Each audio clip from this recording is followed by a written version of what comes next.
It's your boy Milkman. We're back again. We're doing something a little different. It's maybe vastly different is a better statement, but today we're doing some thesis work, which I know is probably weird to hear, but for my thesis, we're going to be talking to fellow students who went on the Antarctica trip with me and kind of getting their opinion on different aspects of the trip, different aspects of their lives, and stuff like that, just to kind of see what they think it did for them, and how they think it, I don't know, shifted their mentality in some way, shape, or form. I appreciate everybody coming in. Hopefully you guys have a good one. Today we're starting just the first one. It's with Victoria Cava. I won't shout out any of your social media stuff just because I don't know if you want me to or not. But Victoria was one of the people in the cohort. You're currently a junior, I believe. And she switched majors from, I forgot what, to astroengineering maybe? I don't know. To astrophysics. I was going to say physiology. Astrophysics. And is currently in astrophysics and enjoying it. She believes it was the right choice for her, and has just been kind of, I think in awe of the trip. I think we've all been in awe. Everybody I've talked to, everybody I've kind of contacted for interviews and stuff like that has been very interested in it, and has been interested in having a conversation about the trip, because it was pretty fantastic in every way, shape, or form. A couple bumps and bruises here and there, a couple of bumps and bruises after, but other than that, it was very fun. Victoria, if you want to introduce yourself real quick, it's probably not a bad thing to do. Hi everyone, I'm Victoria Cava. I switched from aerospace engineering to astrophysics, and I'm still currently in astrophysics. I also have a minor in geography. Nice. I am a junior. Oh, okay, lit. Where are you from? I'm from the Bay Area, California. Nice. And how was the Bay Area? I mean, it was fun, but I moved away. So. Yeah, fair enough. And again, we're trying to do this a little bit like podcasty. It's a little different than what I normally do, just because most of my stuff, when I do interviews, is straight up just about mental health. So we'll hold that kind of till later. What's up, Zero? How you doing, BBs? But yeah, also if you hear me saying people's names, it's Victoria. It's just I'm just talking to people in my chat. So to start off, I guess a good first question is just kind of what got you interested, which you've probably heard 1,000 times. I know I've heard it 1,000 times. Just what got you interested in Antarctica? Maybe less from just like kind of the shock value of it, and what kind of, I guess, drew you more into like being interested in it, being further into really being actually interested in going, rather than just kind of seeing it and being like, oh, that's cool, it's Antarctica, I can go there. Well, I'd say the biggest one is I want to travel to all 7 continents eventually. And since I had the opportunity to go to Antarctica, arguably the hardest continent to get to while in college, I felt like I had to take that opportunity. Nice. And when we were kind of, I guess, so Victoria, this was I believe your first, was this your first or second year applying? Or was this the first time you had applied, I guess? Yeah, first time I've applied. Nice. And how did you find it? Well, I just opened up the study abroad page, the global office, whatever it's called. And I was originally going to look for England, but then since it's in alphabetical order, I came across Antarctica first, and I was like, all right, that's it. I have to do that one. Which is funny, because that's exactly how I found it as well. I just was like, sophomore year or freshman year, whenever it was, I was just like, oh, there's one that goes to Antarctica. I was like sitting there with my Baird advisor, and he was just like, oh yeah, they've done it one time, I think. It was pretty cool. And I was like, yeah, that sounds nuts. I'll do that one probably. Yeah. And I've been obviously I'd been trying to go on it for an extended period of time, so it just kind of grew the interest into me wanting to go there. Mm-hmm. So it was definitely super fun to get there, and just be, part of this very rare kind of thing. Obviously nobody really goes to Antarctica. Well, I think we were doing the math, me and Zach. It was just the group maybe too. While we were on the boat, about the amount of people who have like actually been there, and it was like under 2 million by like a long shot. It was like 1.25 or 1.3 or something. And it was kind of crazy just to think about the scope of the human race, and just think of like the amount of people who have gone versus the amount of people who have been there. Even if you just took now, like there's 7 billion people in the world right now, and not even 1% of them have been to Antarctica, which is kind of, or maybe it's 1%. I don't know the math. But a very small fraction of humans have ever been there, and to be part of that kind of small fraction, especially when it seems kind of like we were, at least as we were told on the trip, almost like the marketing for Antarctica seems to be growing, and the kind of like, I don't know, the the need for individuals to go there seems kind of large, at least from like a personal perspective. Like there's a lot of people who are like, I need to go to Antarctica, I need to go do this. One of the things that I found interesting kind of throughout the trip too was just the clientele of the boat, which we knew going into it. The clientele of the boat would be a little slightly older than us. I think the average age on the ship was like 38. I'm pretty sure. Something like that. He was like 40 something. Was it? Yeah, good God. So yeah. we were the young people on the trip, and if they did include our age in that, then you know the average age of the trip was like 60s. Probably, yeah, it was probably, yeah, like upper 50s, lower 60s. So kind of crazy when you think about it. And having had that at such a young age, I think it's kind of nuts when you think of, obviously, like Victoria. Are you 21? Or you're about to be 21. Happy early birthday. Thanks. And me being 22, like that's something that obviously most people don't ever complete, and those who do usually do it at 48, at 50, at 60. When they're retired, they have grandkids, they don't give a shit about anything anymore. They just go to Antarctica as the last thing to finish off. I guess kind of moving more into the thesis side of it. Obviously this trip was, I don't want to say once in a lifetime, because we're so young. I would like to see myself go back. If I never go, it was a once in a lifetime trip, but hopefully we go again. For you as an astrophysicist, and like we talked about throughout the trip, one of the things that I found inspiring, kind of like just in your story as an astrophysicist after having been an astro engineering, is that what it is? Aerospace engineering. Aerospace engineering. That makes more sense.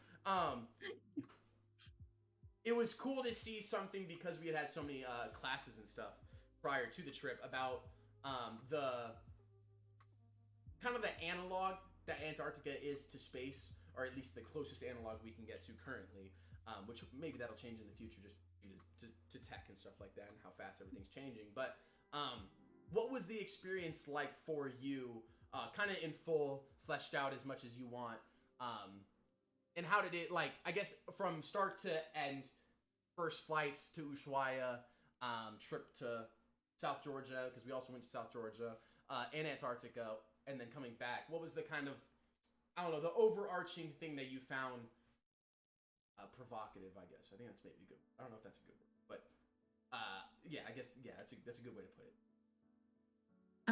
I would say the thing that like stuck out to me most was probably South Georgia, because we knew absolutely nothing going into it, and then we just show up to this small island of penguins, then that's it.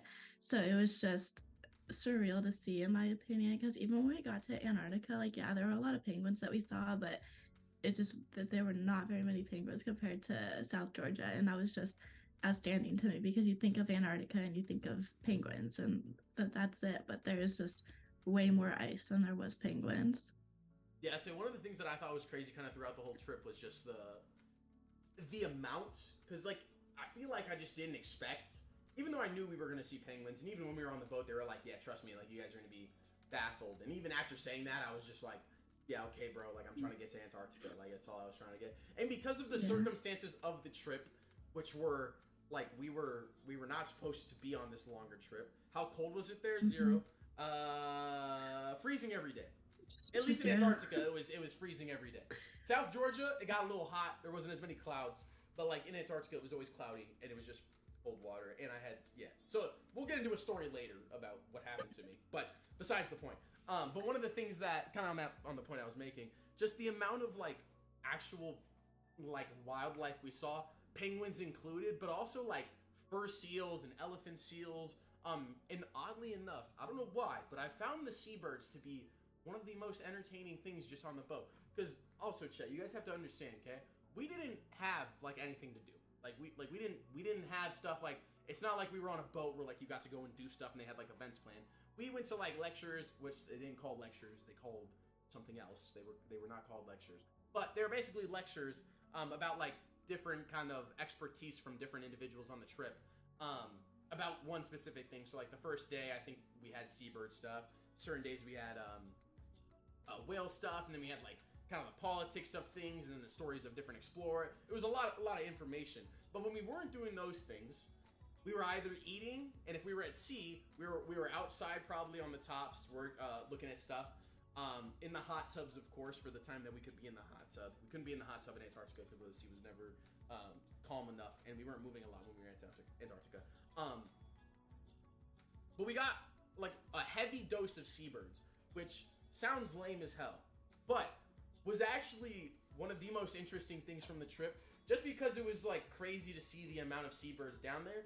And obviously, like, living in Arizona my whole life, like I've been to a lot of the US and I've been to like Alaska and stuff like that, and like the Bahamas and things like that. But like the Southern Ocean is so different, and the amount of like wildlife that we saw prior to even embarking on the boat was kind of crazy, because we started in Ushuaia, and while we were in Ushuaia, we went to a hosteria, which do you remember what the translation for hosteria was? Just kind of like a hostel. Okay, yeah. So we were just living in a hostel for just like a day. I think we were there for maybe a day or a day and a half, whatever it was.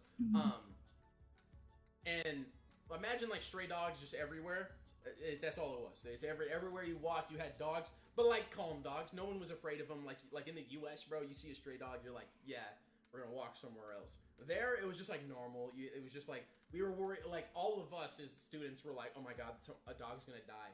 And then we like asked locals and stuff, and they were like, yeah, the dogs never die. So it was weird to just kind of see this, like, not like really weird, because it's like I've seen lots of stray dogs before, obviously. But even moving into more like, I guess, exotic information. I don't really know a better way to put it. But when we went to the estancia, so the day it was like a ranch. Yeah, like a big ranch, but not like farmland. It was like a ranch you could live on with not a ton of farmland. I don't remember what they said it was. That's what a ranch is. Yeah, fair enough.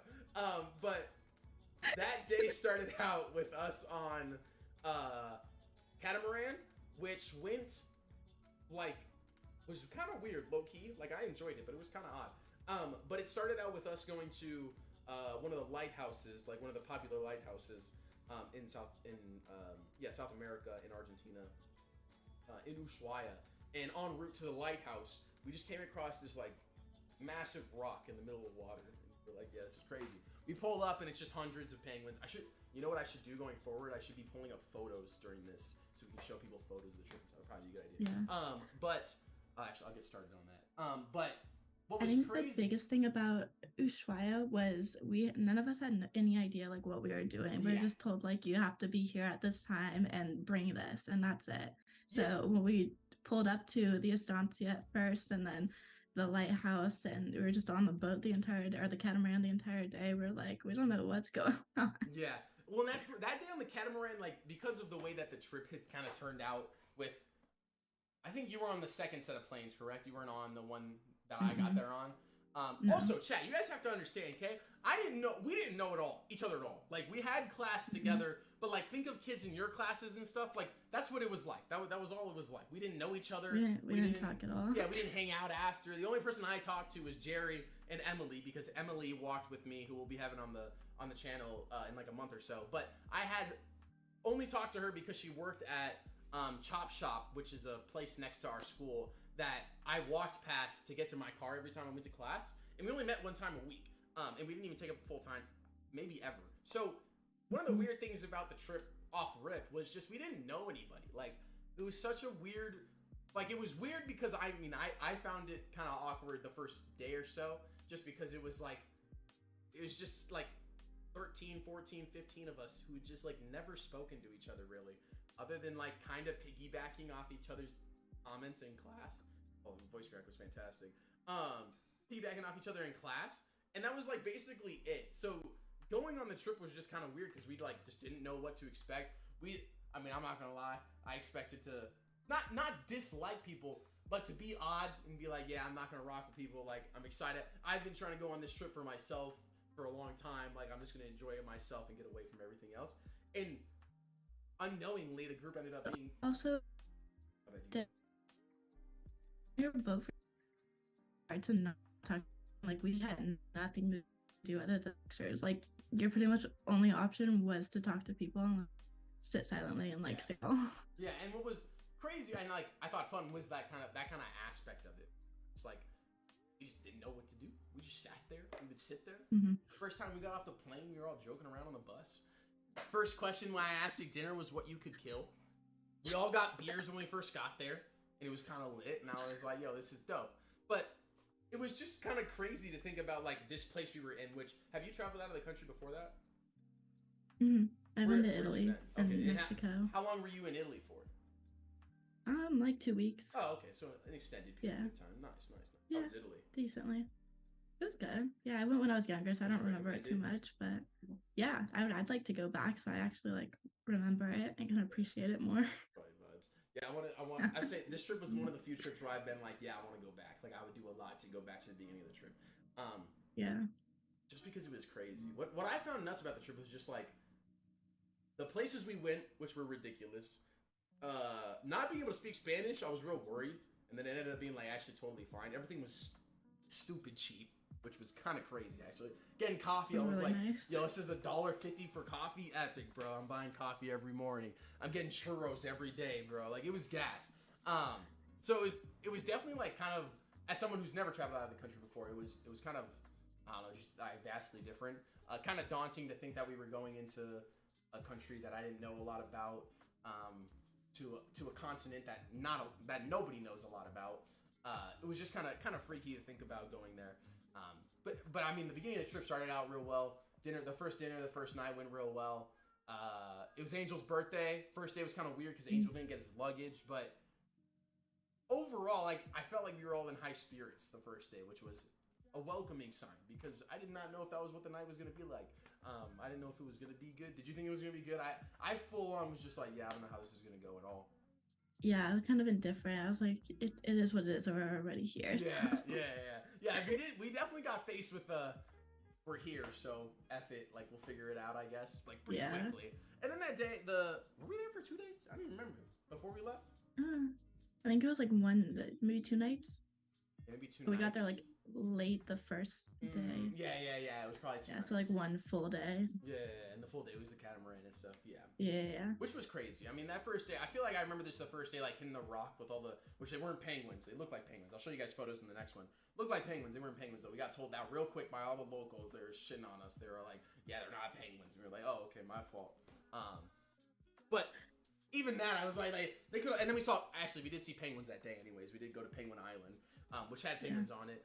Which I'm not gonna lie. After that, I was like, man, we saw a lot of penguins. Like I don't expect to see a lot of penguins. Like I expect to see a lot of penguins in Antarctica. But we saw a decent, I would say, a few penguins that day in comparison to what we saw. But that day we saw like maybe 40, and we were like, yo. Trip's a success. We don't need to do anything anymore. We can move on. We can go to Antarctica now. And then little did we know, like 5 days later, we would literally see 2 of the largest colonies. One of the largest colonies, whatever they said. I remember what it was. Yeah, the first 2, the 2 largest king penguin colonies in the world. Which are 2 of the largest penguin colonies of all species in the world. But they were the 2 largest king penguin. Which was nuts because the first day there was brazy. No worries, zero. Get some sleepy. It was just kind of crazy to think that this was kind of what we were being brought into, and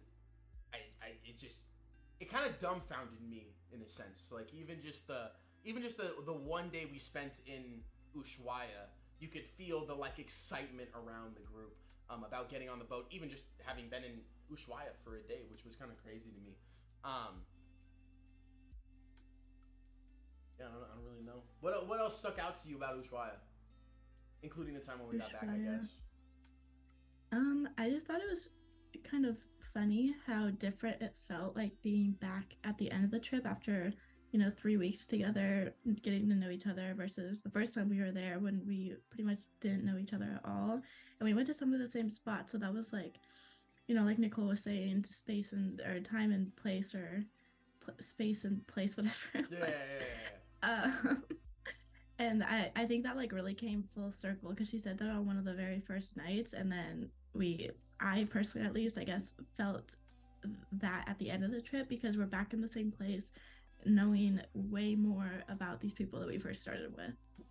Yeah, I feel like it was definitely one of those things where they, one sec, my mom just asked me, is this an interview for mental health? It somewhat is, Madre. You'll see in a sec.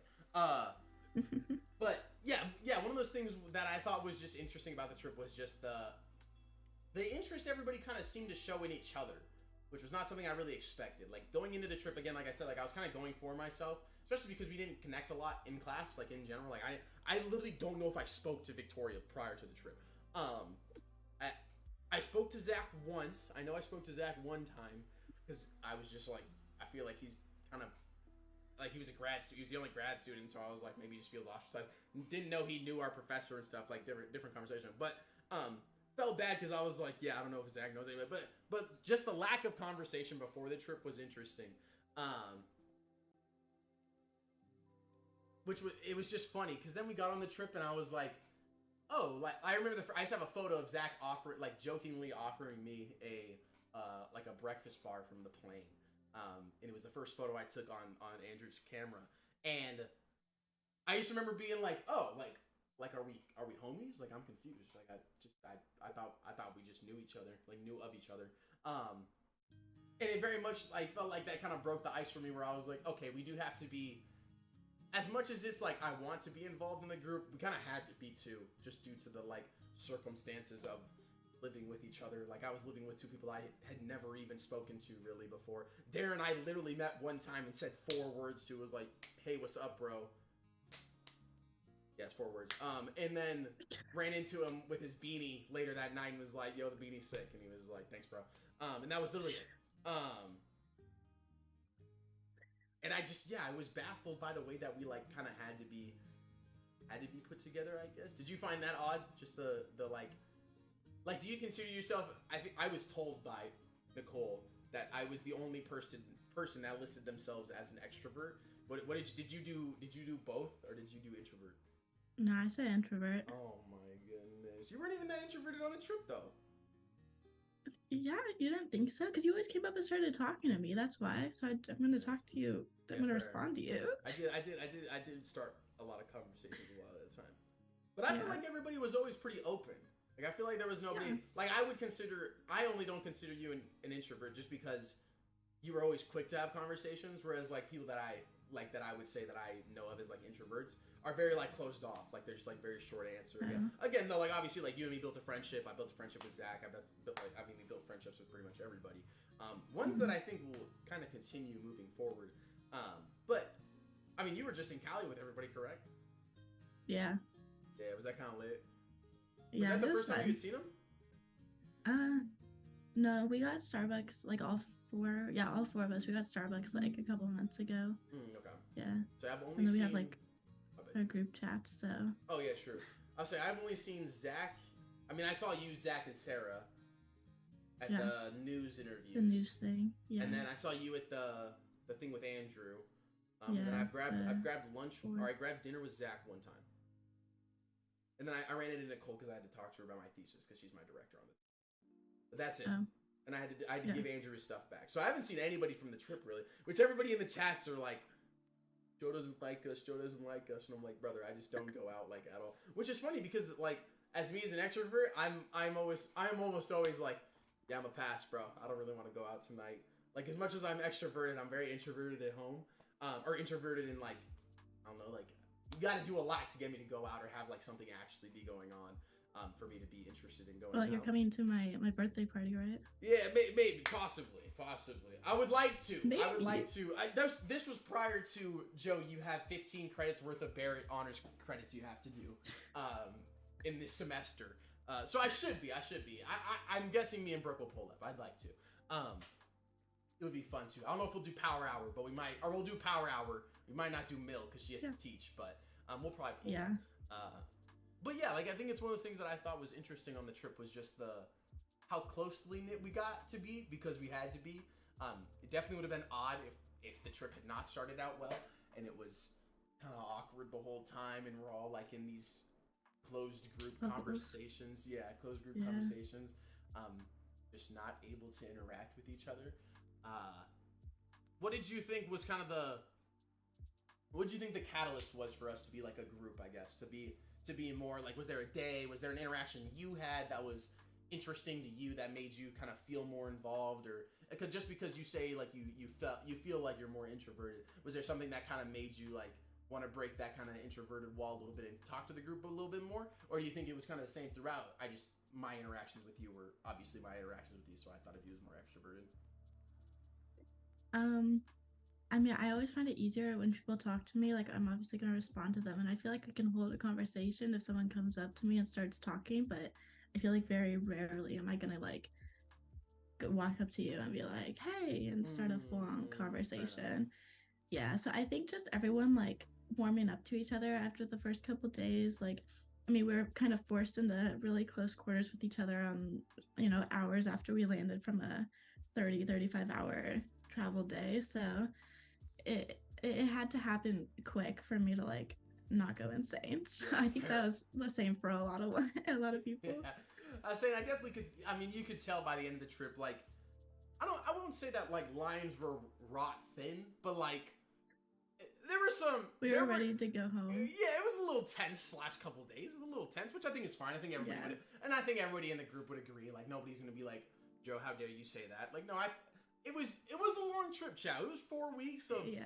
of not interacting with family like really at all. We had all missed basically missed every event um, that closes out the year. Like we missed all of Christmas, Yeah. we missed New Year's. A few people had their birthdays on the boat, if I'm correct. Yeah. Angel I had think his. two, Say, three. Angel had his. Zach. Oh, Was there Zach, you're another right. one? I forgot about Zach. I didn't know if Lauren. I don't know why. I feel like Lauren had something. I feel like there was someone else, but I don't remember. Is what it is though. But it was definitely Yeah. like like we had missed a lot from our fans and stuff like that. So it was kind of like it was difficult. Like even missing Christmas and then missing New Year's, which are I mean, like the majority of people probably say those are their two favorite holidays. New Year's I always just find lit because we burn trees in my backyard. And Christmas is just Christmas. So like for me, it was difficult to be away from family, which you have. Again, I've also always lived here. You and my girlfriend share in living from California and having family in California. So do you think that missing those kind of obviously I don't know if you've missed those events before like Christmas or New Year's, but was it more difficult being in Antarctica and being kind of disconnected, or did the like experience of Antarctica and like the whole trip kind of I guess soften the blow of missing those things?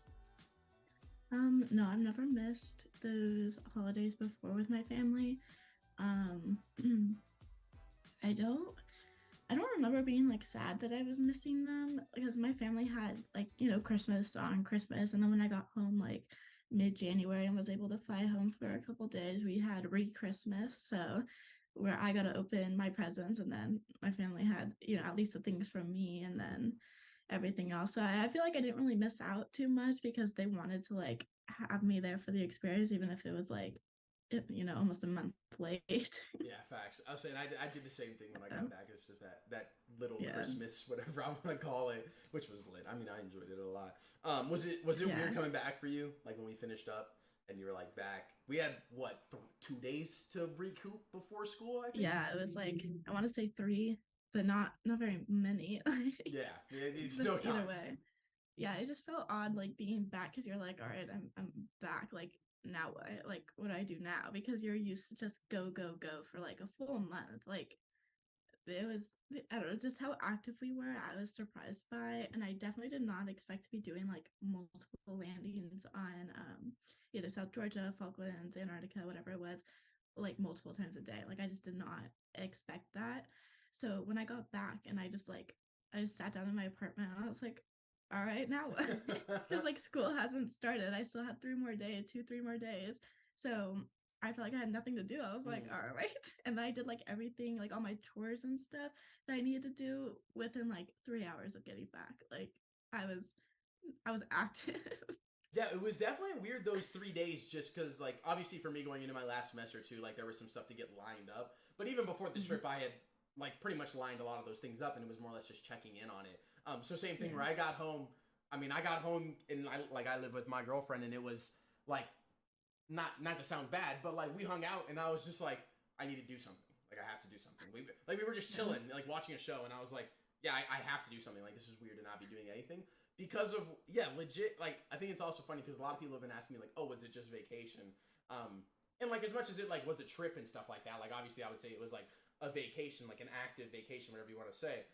One, it was still through school, so every day we were still doing schooling things. Maybe other than like legit other than Christmas, which is funny because we were doing more schooling things than anybody was doing during that time period. If you think about it, like we were on this trip on to Antarctica with professors writing papers, coming to each other, setting up these media projects and stuff like that. So we were doing like a decent amount of schoolwork. I won't say a lot because it didn't really feel like schoolwork to me when we were doing it. And a lot of it was kind of like open ended. Like we didn't have assignments really, but we had like consistent things we had to keep up on. And it was just kind of like, coming back for me at least, it was just so docile. And I mean, chat, when you go from the trip we were just on to, it's gonna sound bad, but like just plain old Arizona, born and raised here. I think I came back and the sport teams that I watched weren't playing. The Cardinals weren't in the playoffs. I think the Suns were missing most of their players and were just not playing. And the Coyotes, I think, were just didn't have games the first couple of days. So I came back and same thing. I had nothing to do, and I was like, man, like I guess I'll unpack and do laundry. Got that done. Let's watch a show. Okay, like that's cool. And then I walk outside and I see kind of smoggy Phoenix. Like I was just in Antarctica where we were in the Southern Ocean where I could see for miles. You could ride that baby for miles, bro. And like just the stuff we were seeing every day when we woke up. You look out the porthole and it's just ocean coming over our window. You go out on top and it's 39 degrees and windy and sun is out. And we're just chilling. Like it was one of those things where we came back and I definitely had like just I think an appreciation for nature, because I've always enjoyed nature and I've always been kind of, especially, for you, especially coming from California, probably being at the beach a lot, like one of those things where for me, I've always like enjoyed nature, but I've never really like, it's gonna sound bad, but I've never really cared about nature. Like I'll go hiking, cool. The beach is cool. I go there every once in a while. I go to Sedona and the rocks are pretty. Like that's kind of just like how my mind worked prior to the trip, and I just was very much kind of, I don't know, a very surface level perspective. Yeah, exactly. On nature. And for me it was just astonishing the like kind of different appreciation I had for it. And as I said at the beginning of this, like it's one of the few trips that I've told people like I would give a lot to be able to go back to it. Just because of how crazy the trip was. Do you think that for you the trip kind of changed your perspective on nature, even if it's just like on the nature of the South? Yeah, I also didn't expect like how much we were gonna learn about like the nature that we were gonna be walking into and how big of an issue biosecurity was and how clean everything we had to be before we were able to step off of the ship.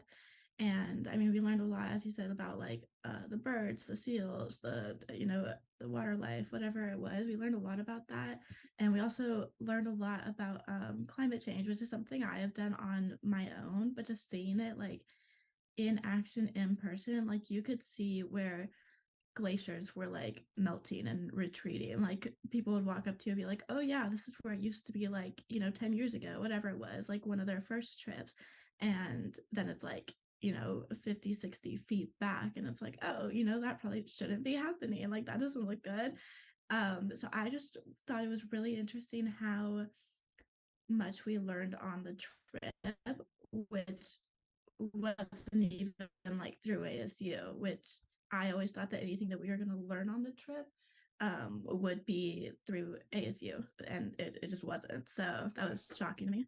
Yeah, it definitely was weird the amount of stuff that I guess like was lined up for us in a sense, because like a lot of the trip obviously by the expedition leaders. Yeah, like just the amount of things that were shown to us was kind of crazy to me, and pretty like interesting. What was your favorite story from the trip? My favorite story? Yeah, like you personally, like what you thought was like funny or whatever. My favorite day was New Year's Eve. Yeah, New Year's Eve. We went up, I think this was the second landing, but I don't remember what the first one was. But the second one was Oran Harbor. That was my favorite landing of the entire trip.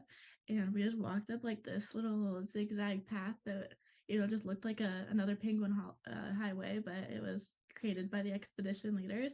And we got to the top, and there's a penguin colony, but it was like blizzarding the entire time we were on the Zodiac. We had to like carefully maneuver through little icebergs to get to the land to be able to land. And it was blizzarding like the entire time. I just thought it was like super fun, especially like, being from California going to Arizona, like I'm not in the snow that much. So I thought that was really interesting and like just fun to see. And then obviously we were all together. So then that made it even more fun. And it was like, you know, the year is, one of our Yep. a chapter. We also had the polar plunge later that day, Nice. which was, yeah, Yes. and the whole New Year's too. Yeah, that was pretty crazy. Sorry, you're cutting in and out just a little bit. Oh, But yeah, New Year's, yeah, it was nuts to me. That's why it was crazy. That was the same day I got hypothermia, which we don't need to talk about right now. But that day was just crazy. That second landing was nuts, which I didn't get to do the first landing obviously because I was kayaking. But yeah. that second landing felt the most like Antarctica to us. I think as a group we would all maybe, yeah. At least as a landing, the day we did the icebergs, where we just drove around in the Zodiacs, like we saw the leopard sea and stuff. I think it was one of the other days that I thought was like pretty like, oh, this is Antarctica. Yeah, just because of the sheer amount, which they called it the iceberg graveyard, I think, because it was just like hundreds of them all ended up in the same spot. Also, penguin highways, chat, are literally just like walkways for penguins. They're just like these places that penguins have walked. Yeah, the penguins use them to be able to like traverse snow better. Go from their colony to the ocean and then back up to their colony easier. Because they suck at walking. Yeah. They're unathletic. They don't suck at walking because they do it a lot. They're just unathletic. Imagine just like your knees and your stomach. That's how their bodies are built, basically. So they walk horrendously. It's the funniest thing to watch. Just because they can't do it. And they face plant. Yeah, they eat it. Yeah, bro. That was one of my favorite things, was just watching penguins just eat it. I have so many penguins. So many penguins just see. I have so many videos of penguins just like walking, falling over, walking, falling over, walking, falling over. I was 100% expecting to get there and see just penguins like coasting on ice over and over and over, and they just walked instead. And I was like, all right, this is anticlimactic. But it was always interesting just to see how many penguin species did we see. We almost saw all of them. I want to say like 7 or 8 out of the 18. Is that what it is? I'll say a decent amount. I don't remember how many there were. Yeah, more than you can probably see just like on individual trips to places. Because a lot of the other species are like emperor penguins you don't see because they're like in Antarctica. They're breeding down south more. Yeah, we did the peninsula, which is kind of like the most, I guess, northern. I think it goes the furthest north, quote unquote. Yeah. But like the other side of the continent, also the way it's built. Never mind. Besides the point. But we went to the peninsula, which was a pretty non-ice filled in comparison to the rest of Antarctica. It was much less ice filled than the rest of like mainland Antarctica. So a lot of those things actually fare pretty well there because it's easier for them to get to, at least currently, easier for them to get to water. There's problems then because like they build their colonies in a different spot now. So then when the ice freezes, it's further for them. A bunch of different things that I think we'll kind of get into as we go further through the interview. But what was one of the things that you thought was kind of I guess anticlimactic is just the saying that I have. But one of the things that you kind of expected to be, I guess, different. It didn't have to be bad, but just different than what occurred, I guess. I feel like I went into the trip like with just no expectations. Like I'm here to see what's to see and like just experience it. So I feel like there's nothing really that I was like, oh, I thought that was gonna be sorry, that was gonna be better. So I just like I feel like all of it was like it just was, and it was really fun and interesting to see. I feel like I think that's a fair representation of just like the vibe of the boat. Like I feel like for us it was very much, again, because we were younger, and like I would say like if you're someone who's going to school, like you already kind of have an open mind on just like things in general. So going on the trip, it very much was that kind of vibe of just like, I don't really know like what to expect. Like I don't know what it is that I'm thinking is going to occur. Yeah, but we here. Like there's not much else to do now. Like we'll see stuff. And one of the things I was really excited for was whales. And we just saw I mean, I didn't expect the amount of whale. Everything seemed like excessive. Like we talk about, like in America, like how much food we eat across the world, how much food we eat, how much stuff is like available to us and stuff like that. And I would tell you that I did not expect to see the amount of things we saw when it comes to like different species of things and just like the sheer like biomass volume of things, because it was just like insane. And like it's a lot. It's hard to say like, I don't know, what a lot of penguins looks like, because like, yeah, I don't know how to explain it. I mean, they're just, it gets to a point where they just look like dots. Like you can't even tell that they're penguins, but it's completely covered in penguins. Yeah, there was like so many, and like the different places we went to, like it was just always like, it just went so far, I think is what blew my mind, was like where we landed, like yes, there were a lot of penguins where we landed, there were a lot of fur seals where we landed, wherever that was, but you would get to spots where you had this like crazy lookout, and you would just see for an ungodly amount of distance, because there's no pollution. You would just see to the other side of the island, and you'd be like, there's penguins over there, like densely populated penguins, not just like, oh, I see like 3 of them walking up the mountain over there. Like, no, there were just hundreds of thousands of penguins over in a corner, and you'd be like, yeah, that's pretty wild that half a mile away from us there's 1,400 penguins, there's whatever it was. And that night, or that day, that I think it was the first day on South Georgia, when we saw the albatrosses all posted up on the side of the cliffside with rockhopper penguins, which are not, I was going to say they're the Cody penguins. They're not the Cody penguins. They're the ones that still have the feathers, but they're not the other ones, macaroni penguins. Oh, yeah. You're right. But just like, I don't really remember how many birds were there. But same thing, we're like, also sad story real quick, but we saw birds. So like there's these like predator birds that coast over the whole colony of penguins and stuff like that, chat. And they just scoop down and scoop up baby penguins, which is sad. It was, never mind, I'm not going to say that. It was sad. It was just sad, okay? We'll just keep it at that. Because it was, you would just hear penguins like squealing it only happened a few times, I think. Yeah, I don't think I witnessed them. I saw one dip out with one. And I was like, yo, that's crazy. And all the expedition leaders were like, shut up, let it happen. It happens. And we were like, yeah, that seems terrible. And then obviously, like, it's nature. They're like, yeah, F you guys, don't mess with the penguins. And we were like, oh, okay, cool. What was crazy was like the proximity that we would get to the animals. I thought was also nuts. Was just kind of like this.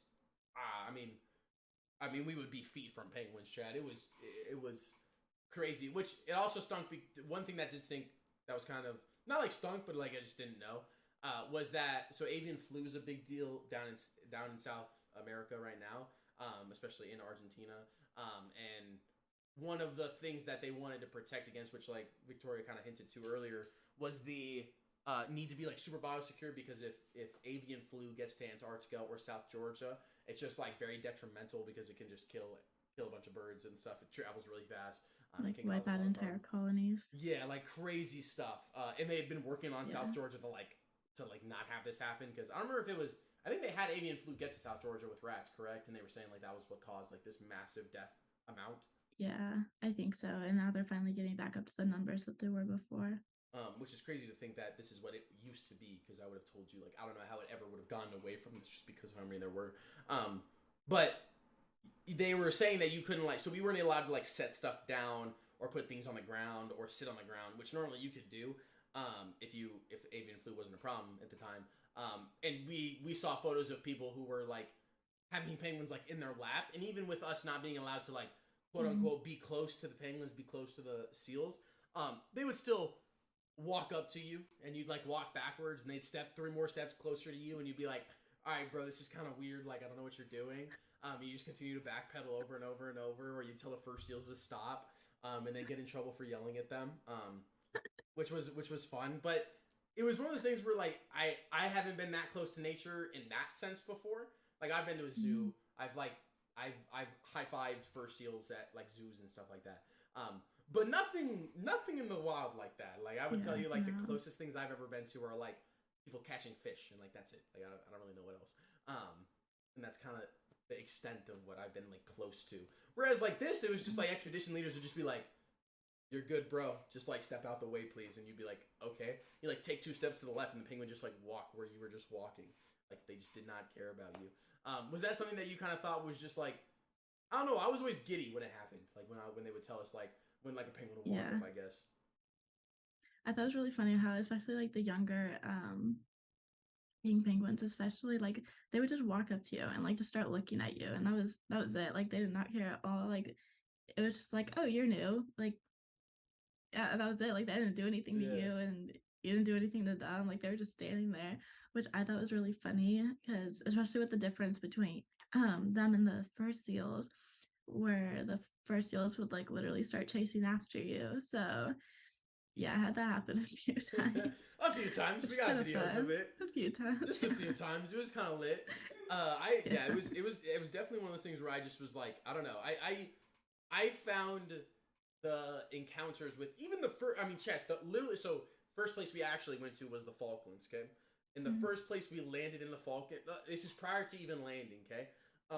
We get on the Zodiacs, which are the tiny little rubber Navy SEAL boats, whatever you want to call them. And within 30 seconds of us being on the Zodiac, we immediately were like having dolphins swim around us. Did you see dolphins that first day? Yeah, the black and white ones, right? Yeah. I forgot what they're called. I don't remember either. But in 30 seconds, we had animals around us, and it was like, yeah, I think I'm good. Like I remember telling Nicole and Andrew, like, yeah, I'm gonna be honest. Like we saw penguins today, we saw a bunch of birds, and then we saw dolphins. I think I'm good. I don't even need to do the rest of the trip. Like that was how crazy it was. Like every day of the trip, because every day of the trip felt like that. Like every day, the first day we saw whales, me and Darren were like sitting hot. Like we were standing. I mean, granted, there was only like 100 of us, or like 120 people, or 170 people, or whatever it was on the boat. But every little interaction we had with the wildlife was always crazy to me.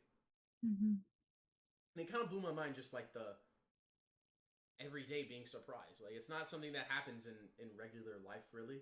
A lot of us kind of just go through life, I think, and like have a lot of things that are just like occurring, and you're just like, yep, that's kind of normal. You know, you don't see a lot of new things in your daily routine purposefully, because you're not trying to do that kind of thing. You have stuff you got to get done, obviously.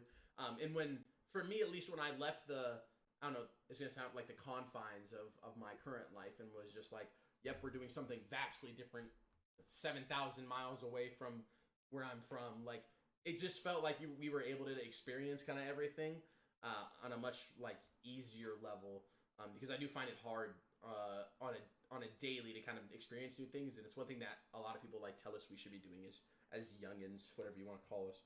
Is like, oh, you guys should be experiencing more, and I'm like, yeah, that sounds great, bro. I have no money, my car I can't put gas in, and I don't eat. Okay, so I'm gonna tell you right now, I'm gonna focus on getting those 3 things in order first before I decide to try new things, because I am struggling to do those 3 things with just school, with just a part-time job, with just with a girlfriend that I've just started living with, like, which I think is an interesting kind of segue for you, Victoria, or to ask you. Did you find the trip to be like an escape? I guess. Did you find it to be a way to kind of not avoid, but kind of postpone some worries that you have back in regular life? Yeah, I mean, I had just gone through a breakup like right before we left for the trip, like days before we left through the trip, which I felt like I was pretty open about. Like I just I was ready to be done with it. I was I mean, you can't get Shots fired on stream, chat. Clip it. Clip that shit. I mean, you can't get much farther from your own life than Antarctica itself, and especially where we couldn't have like any connection to Wi-Fi, data, whatever. Like it was just super easy for me to be in the moment and like talk to the people around me and like not even worry about what was going on at home, because I, for one, literally couldn't, because I didn't know what was happening. So yeah, I mean, I definitely thought it was a really good escape, and just like a break. It felt like a trying to think, like just like a page break. Like you just had a blank slate, and then when you got back to everyday life, it was like, all right, like I had this whole new life-changing experience. Like how am I gonna incorporate that, or like continue through, like what kind of changes do I want to make from experiencing that break, essentially, and then go on with whatever else I need to do. Yeah, I honestly actually really like the idea of just like a page break. Like if you were writing our Yeah. books, if you were writing books for us as individuals, it really did just feel like a page break where you just A yeah, you huge just pause. yeah, you just disappeared. Like it was just this Yeah. massive which like low key it wasn't actually that long, but like it is long when you think about like the span of it Social of media time. Yeah, world. like it was crazy to think that when we got back, bro, and I was finding out things on the news and stuff that had happened while I was gone. Like, bro, I didn't even know we were on the news until like 4 days till the trip Yeah. was over, and I was like, oh, for real? Like that's kind of crazy, actually. Like Yeah. stuff like that like literally involved us. I didn't even know had occurred. And for Mhm. me, as someone who's been through like chemo and been through like ACL reconstructions and stuff like that, and been struggling with things just in college and stuff like that, like it really did just feel like kind of a time to relax and be Present. present. Yeah, that's a good way of putting it. Just being present. It just felt like a time Mhm.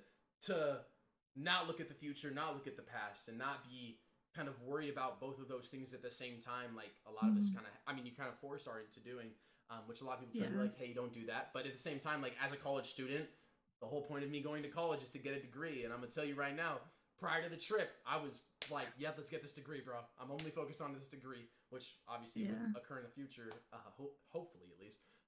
And one of those things where like trip happened, trip started, got on those planes, and I was like, yeah, I'm not too worried about it right now. Yeah. I've been trying to go on this thing for so long. We've been having all these Mhm. classes about it. We've been doing all this stuff. Like, it really was just like, yeah, a good time to be present in a world that is unknown to most and will be unknown in the future to most and unknown entirely to us. Like, even as someone who, like us as students who were in class, I mean, every week learning something new about Antarctica, I felt like I knew nothing going into the trip. I felt like I was, I mean, I don't know, that might just speak to me being an absent student at the time. But at the same time, like it really did just feel like none of us knew what we were doing. Like none of us knew where we were at. Those of us who spoke Spanish had even said that they didn't feel like they knew what they were doing. Like everybody was just kind of in places. And it was just a good break. I think that was one thing that I just took from the trip was just like it was a good break to kind of relax, especially for you. Yeah, like coming out of a relationship, like you said on the trip, Mhm. it made it easy to not just like f the stuff before us, but like it made it easy to like put it in perspective. I think, Yeah. Definitely. which I think is kind of everybody should be doing that. I think even if it's just like a weekend. For us, it was four A weeks month. of a trip. Yeah, it was a long trip, but I also don't think I don't think it takes that much to get out of that kind of like state of I don't know, stress. I feel like stress is Yeah. probably just the I biggest just thing think for us. that's hard. Like if you only do a weekend thing, because then like your friends and family, like they're not expecting you to be gone. So if you just disappear, like I don't know, like for me at least, like that would cause a lot of worry for my Yeah, fair friends and enough. family. Yeah.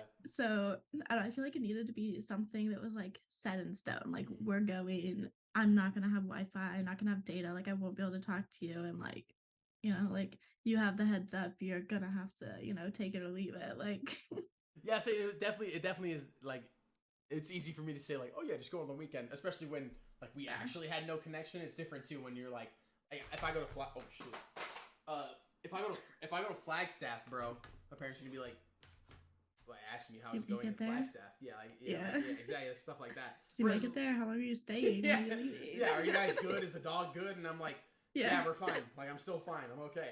Like it's so funny too because I came back and my parents were like, so how was the trip? And I was like, yeah, I'll tell you another time. And they were like, Joe, let's relax, okay? You've been gone for 4 weeks, okay? We haven't heard from you because your phone's been broken for 4 weeks now, okay? We're gonna need to know what happened. And then I was like, yeah, I had hypothermia. We did these crazy hikes. We saw a leopard seal, all that stuff. And they were like, almost the plane ride into Ushuaia. We took off and going and stuff. Like, and they were like, what? Like all this occurred? And I was like, yeah, crazy, right? Yeah. Yeah. So it's definitely easy for me to say that. But even I know for me going with other people I've done interviews and stuff with, they say just like I think like you brought up a good point of just like being present. It like seems daunting to take a second to be present just because like you can't fathom the idea of being present, I guess, or like only being present. Like you can think of like, oh yeah, I'm gonna think about what I'm gonna consciously make a decision to just think about the current state of mind, whatever it is.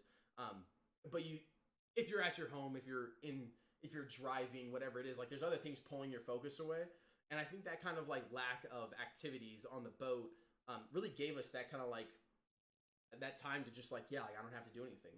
There's nothing for me to even do. Like, yeah, I can like go talk to someone, but like there's no need for me to do that. I don't have to do that. I can do whatever I want currently. I'm not worried about other drivers on the road. I'm not worried about like making myself dinner. I'm not thinking about all these things that I kind of worry about when I'm at home. And I think that's one thing kind of moving forward that I, through YouTube, through Twitch, all that kind of stuff, I've wanted to kind of perpetuate is this idea of just like taking time to like recognize your being and like recognize like mindfulness. And just like recognize the strength you have as an individual, which I think again you and everybody on the trip like kind of pulling down these barriers of like these kind of not facades because I don't think anybody was faking anything, but like pulling down these walls with people we've never met before was impressive and surprising to me. I think do you share that? I don't know, concept. Yeah, I mean, I would agree because I feel like it's hard for, you know, people to just open up to people that they don't know, like at all, if at all. But I mean, that was like the only thing that we could do. And like you run out of surface level things to talk about eventually. And after, you know, 20 days on a ship with each other, you had to like, you know, come up with something different to talk about because all you had to do was talk. So yeah, I thought it was very funny the first days on the trip of just like, very much like we exhausted every surface level conversation in like 3 days, chat. Like it was like, and then it was like, all right, what do we talk about now? And then it was like, we're gonna talk about even in the small group stuff that we would do, or in the group stuff we would do, like even those got somewhat deep early on. And I mean, moving forward, I think a lot of us got real comfortable with each other too, which I thought was cool. We're like, we didn't. You didn't have to. I think one of the things that people talk about a lot and like kind of things that is like at least nice in like relationships, like in like dating relationships a lot of the time too, is kind of like that the enjoyment of like being with people without having to do anything and like without having to talk or anything like that. And like as much as we were doing stuff every day, there were plenty of days where we were just at sea and we weren't able to do stuff. And those days, I mean, like there were plenty of times where I think you and Zach would like hang out sometimes, and you would just like both be journaling, where like you would hang out for 10 minutes and then silence. You would go do a journal, you would read, whatever it was. Do you think that you found enough time on the trip to kind of do those individual things, and do you think like those individual times helped you explore more of like did the trip make you more mindful by allowing you to have those kind of like individual moments? Yeah, I mean, I personally need moments like that where I'm just like sitting in silence. Like, I don't usually care if there's people around, but if they're trying to talk to me and I just need like, you know, a moment of silence, I'm like, don't talk to me. And I mean, like, especially with Zach, like, I felt like he needed those moments too. So you know, could easily just sit and do our own thing in silence, and we don't have to be like completely alone to do it, which I thought was pretty nice. So yeah, I mean, I guess I tried at least before the trip to always find moments like that, just take moments like that. But you know, especially with social media and everything, school going on, like it's hard to like just block everything out for even just 10-15 minutes because your phone's like, you know, lighting up, you're getting emails, new assignment, new test, like gotta study, gotta do that. Yeah, facts. I mean, even after coming back, I feel like I kind of went into the same cycle. Like I'm definitely not reading or journaling as much as I did on the ship, but like you know, that is something I would want to fix. It's just during school it feels like, you know, borderline impossible to fit it all in and like take that moment to just, you know, silence your brain, especially with the courses I'm taking. Like facts. If I figure something out, I'm thinking about it for days. Like it can't be easy, bro. Yeah, no, I'm thinking about it for days if I can't figure it out right away. Facts. Yeah, so it's one of those things too where I think it's easy to kind of find those times to be present when you're on a trip like that, just because everything is new and everything is not something that you're worried about. Like, obviously, like we're on a boat and like like knock on wood, like boats can sink. Obviously, it's not rocket science. But like being on that boat, I really didn't have worries of like daily things. Just because, like, even with my girlfriend and my parents, like, I would tell you, like, normally I'm just, like, not a nervous person, but I worry about them. Like, in the first days of the trip, I was like, how do they function without me? Like, are they going to be fine? Are they going to be okay? Like, is everything going to be all right? 4 days into the trip, I hadn't got any crazy news, and I was like, I think I'm good. Like, I think I'm okay. Like, I think think everything's gonna be fine. I think they'll actually probably figure it out. Like I guess people probably just normally do. Like, it's not that big a deal. Yeah. And it was like a very like nice weight off the shoulders to like kind of get those moments to be present, and getting back, it definitely was kind of I wouldn't say jarring, because we had those days of nothing, and I was like ready to get to doing something because we had been doing something. I think it would have been pretty jarring to go from like us doing all of the trip stuff to then doing all of the school stuff, just because it's just like a vastly different state of mind, I guess. School is very much like a stressful thing. I would tell you, bro, if schooling could be done the way that the trip was done, I would be in school for all fucking 90 years of my life. All 90 years of my life, I would be in school, doing whatever I wanted. I also feel like just the way that they taught it, like while the lectures like felt like lectures, like they made them interactive, and like it was, oh, you're gonna see this, you're gonna see this, you might see this, and like this nature like interaction with each other, and then like a day or two later you see it all, and it's like, oh, like I'm gonna remember that now, like not just because I heard it, but I physically saw it. Like I don't know, my classes, it's hard for me to just remember like random facts. And where I physically saw it on the ship, like I feel like I know a lot about penguins and random seabirds in the southern hemisphere. Like it's just for me, it's like random knowledge now, but at the time, like it was really interesting to learn about, and I remember it all. So yeah, it's weird to think that like for a lot of those people who were on the boat, like it was a trip. That was all it was. It was just a trip to Antarctica. I mean, we were the only students on the boat. Like, there were no other people who were like doing work on the side. People went to bed, woke up, did stuff in Antarctica, went back to bed, no stress at all. No worries about anything, no worries about like getting stuff in line for when we got back. Like, I think it's one of those things that as college students we kind of lose this like this idea of not having school, because like I've been in school for 18 years now. Like I've been going to school for an extended period of time now. And it's hard for me to think, even closing in on being done with school, to think of like this semester I have internships, this semester I have the thesis stuff to work on, I have school, just regular school to worry about now. Like, again, this is the first year I moved in with my current girlfriend, and it's just a lot of stuff to be, and then working a job, and it's like, yeah, you have all of this stuff going on when the majority of people in the world, they don't have any of that. Like, it's doing your own learning on the side, like you're doing your own stuff on the side as well as working. You're doing 8 hours a day, whatever it is, of working. In the boat, it just felt like we were constantly engaged in such a fun fashion. I think, like you said, like everything was interactive. Everything we saw, like there were things we saw the next, like 2 days later, 3 days later, that day of. Even like, I don't know why, but every night we would finish the night with the forecast of the day the next day, and maybe for like 2-3 days.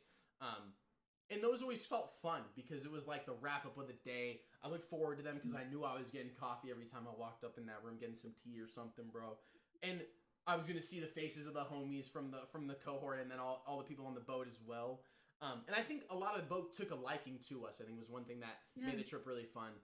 Which we had been told before the trip, like, hey, people are probably gonna question you guys, or not question, ask you guys questions about like what we're doing. Because I'm gonna be honest, I didn't know what we were doing either. We went on the trip, I didn't know what we were doing. I was like, it's school, but F it, it's not school, I don't really care. And then very quickly was like, nah, it's school still. And it was like, all right, well, I guess we'll do school stuff.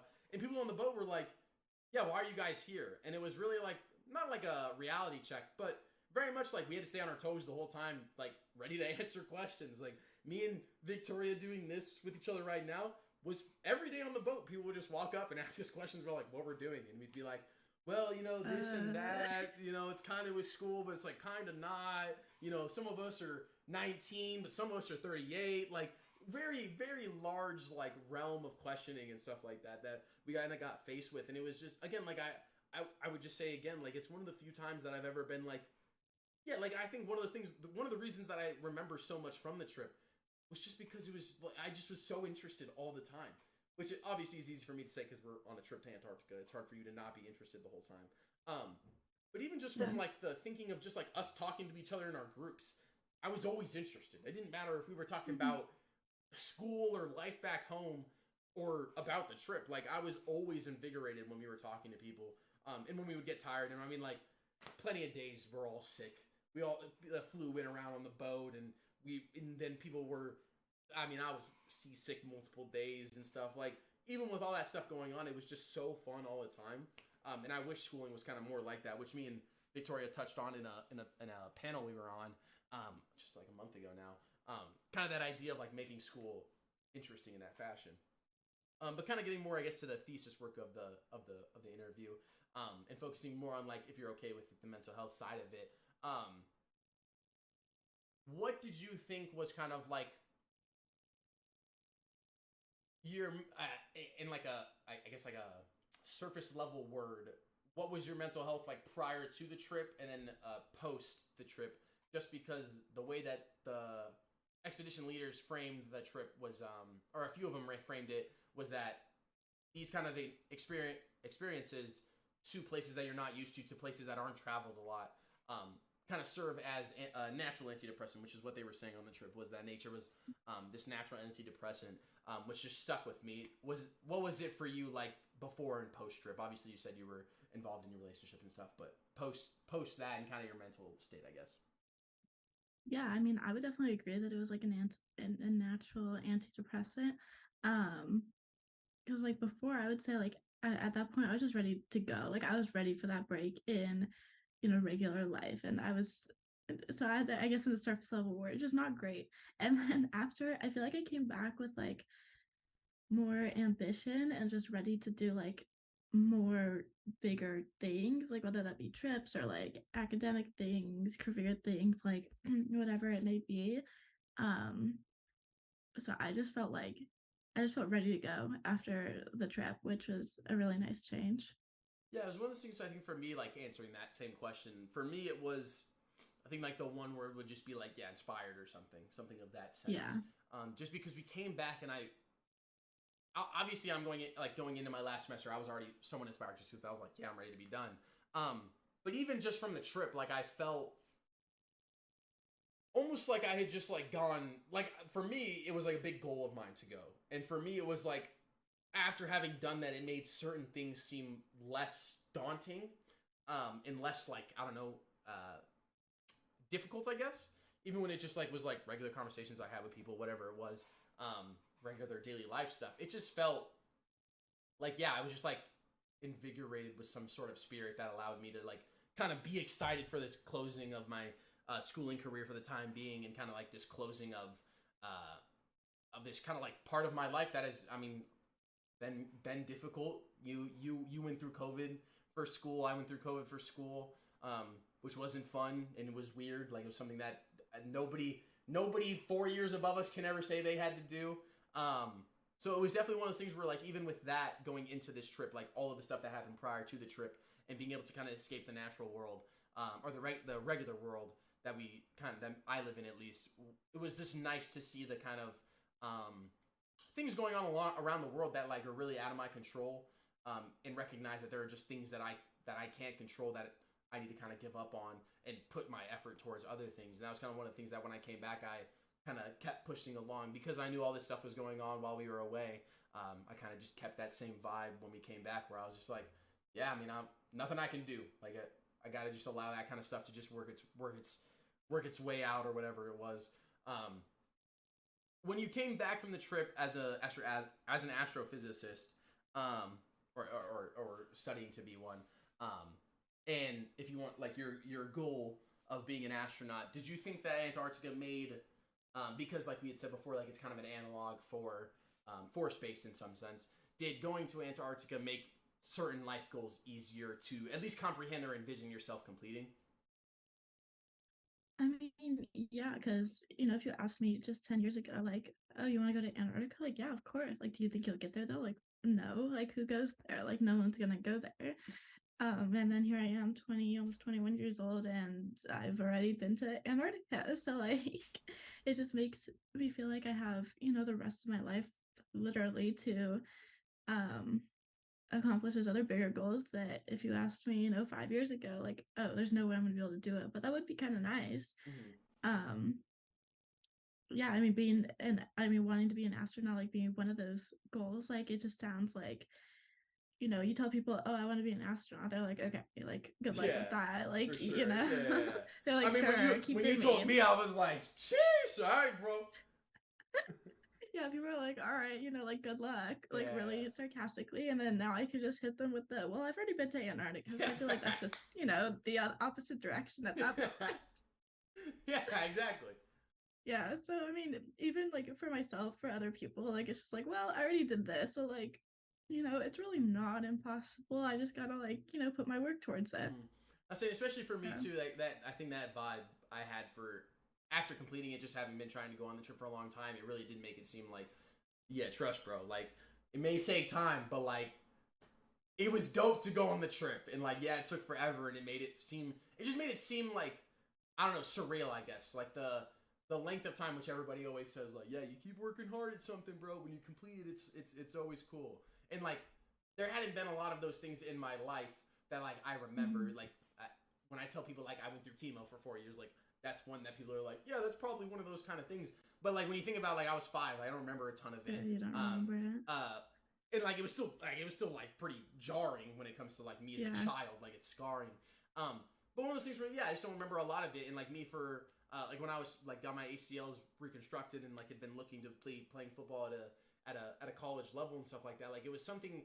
Those things kind of are things that people point to as like big accomplishments. But this was the first one that felt like it was my doing. Like ACL stuff, it was just like kind of the body. Like I got better obviously just because like your body heals. But like the surgery, I didn't do anything. I didn't do anything. I walked into a surgery, got my knee fixed, and that was kind of it. Chemo, like I just got chemo. I just had to do it. There was no other way of doing anything.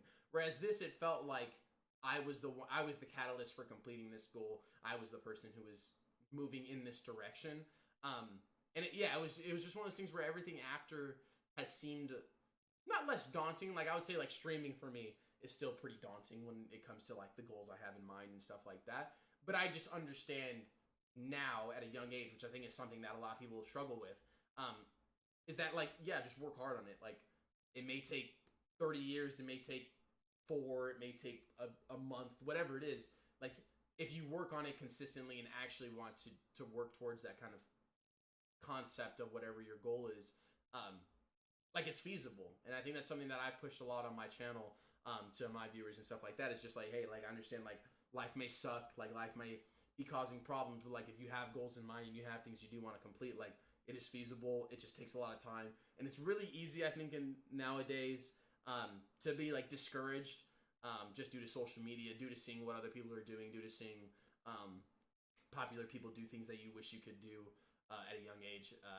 It's and people young like our age doing things that like I want to be doing, and them accomplishing it, and me feeling like I'm behind or I'm not completing things that I get in the time frame that I should. Being able to look to Antarctica, I mean it at 22, remembering pretty much every day of the trip in somewhat vivid fashion. It's just crazy to think that yeah, 4 months ago we weren't in Antarctica. We hadn't been to Antarctica. We hadn't even been close to setting foot on Antarctica. Look forward 4 months and we're doing a podcast about the full month we were in Antarctica or on this trip to and from Antarctica. Seeing 2 of the biggest king penguin colonies in the world. Seeing leopard seals, which is literally an animal that like 3/4 of the world will, 9/10 of the world will never see. Like they'll just never see a leopard seal in the wild. Like it's just insane to think that this small fraction of the human race that you, me, everybody who is on the cohort are a part of, really do have experiences unlike pretty much anything most of anybody will ever talk to, will ever see. I've on multiple occasions with Brooke, my girlfriend, just like we've walked into a restaurant and I'm like, yeah, I bet you my life, however much money I make in my life, like none of these people will ever go to Antarctica. And like with confidence saying that kind of thing and knowing that like I am part of this small group of people who can share an experience in a productive way. I guess since you've come back, have there been things that happened on the trip or like I don't know, new understandings of yourself that you've kind of tried to, I don't know, push into your daily life or understand about yourself moving forward? Were the things that you learned that you're like, yeah, I wanted to recreate that in my daily life?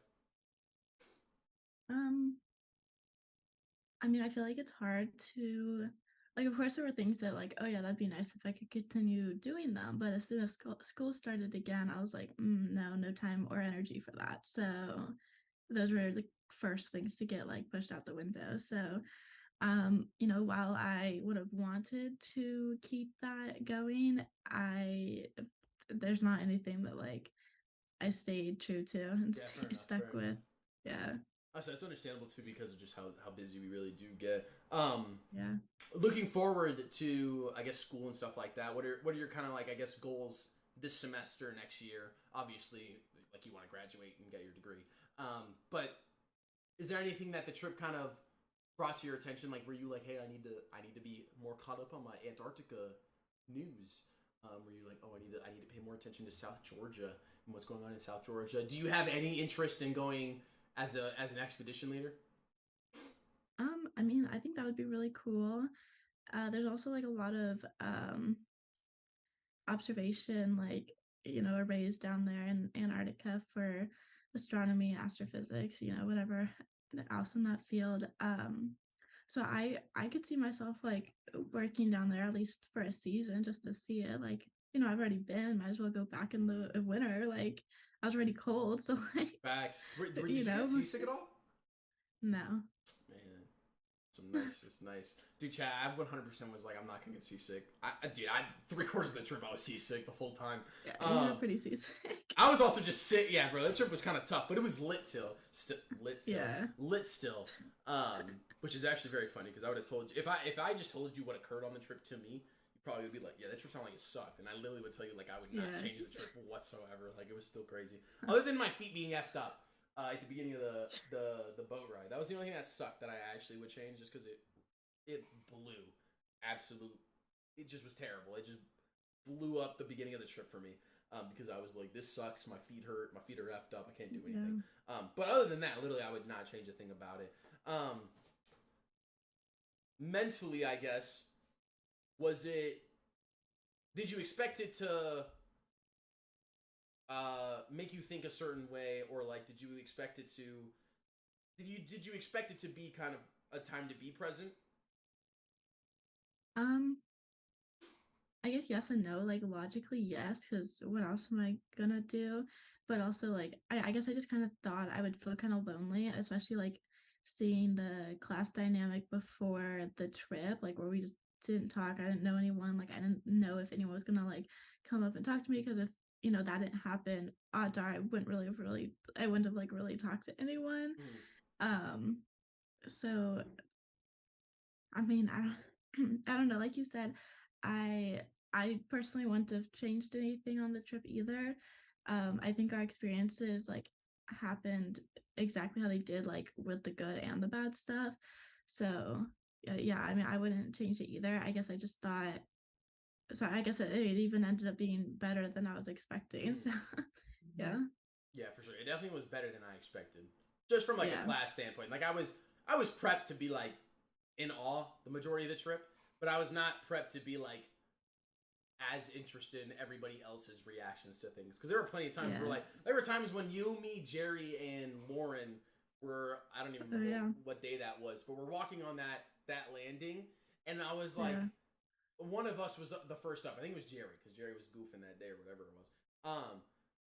And Jerry got up top and he was like, yo, come on, guys. And I was like, okay, I'm excited. But, like, seeing Jerry excited, seeing Zach excited, seeing Nicole, seeing Andrew, seeing Lauren, seeing Emily, seeing everybody, like, all be, like, cohesively just, like, amazed at something was very entertaining just because it was just, like, not something that you have occur in regular life. Like, not normally. Usually there's always, like, one person who's like, oh, yeah, I've seen this before. And you're like, all right, bro. Yeah. Like, I understand. Like, I understand you've seen it before, bro. You didn't have to make it annoying. Like, you didn't have to be annoying and be like, oh, I've seen it before. For all of us to just be so, like, every time we walked to those conversations after the day, every time we had those group meetings, on Christmas and New Year's when we were messing around with each other, doing exchanges and stuff like that, like, it really just felt like we were a group of friends, in my opinion, even, like, professors included. 3 weeks into the trip, I just was like, yeah, like, I know Nicole and Andrew are, like, professors, but at the same time, like, I just feel like we're just friends. Like we're all just on this trip together. Like we're doing these assignments and stuff like that. And I think one of the things that I took from the trip that was cool was just like the openness I think everybody was to like seeing each other again, to hanging out again. Everybody was like, yeah, we all want to go back again. Like, it was cool to just be kind of in this very quickly, like, tight-knit friend group.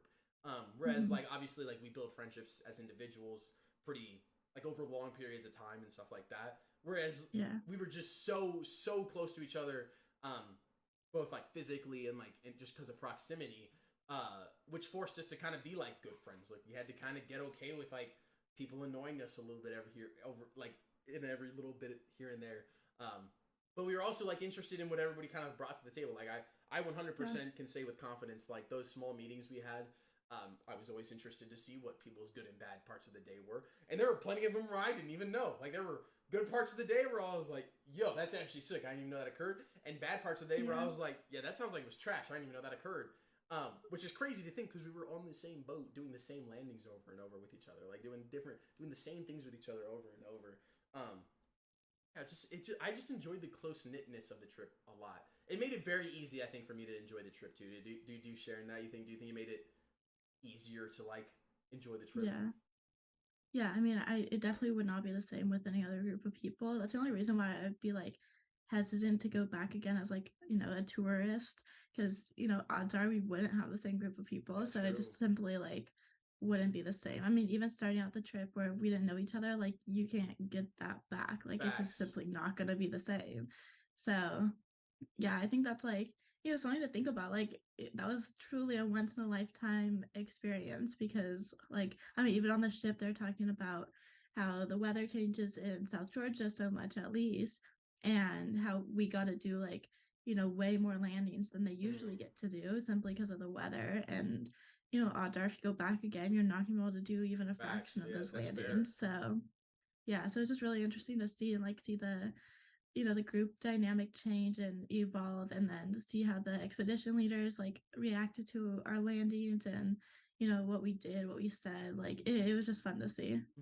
Yeah, so it was definitely funny, just like just the way it changed, like, day in, day out, not knowing each other at all, like, learning these kind of, like, little snippets about each other. Like, I mean, it was, like, one of the craziest things that got brought up to me, which I had literally zero clue, was, like, one of the individuals in our cohort had, like, a close encounter with death in Paris, and was just like, oh yeah, I almost died in Paris. Which I won't say his name because I don't want to say his name without his consent and stuff. But, like, 3 weeks into the trip, I lived with him he was in my room. He lived 2 beds away from me. He was like, oh yeah, bro, I almost died in France. It was crazy. I, like, got stabbed and stuff. I was, like, arguing with these people, and this is, like, 3 weeks into the trip, and I was like, yeah, that's ridiculous, bro. Like, that's actually insane. That and then we just sat and talked about it for 4 hours because there was nothing else for us to do, and it was just like. And one of the funny things about, at least for me on the trip, was the way I spent time on the trip, which I think was something that I have kind of carried over.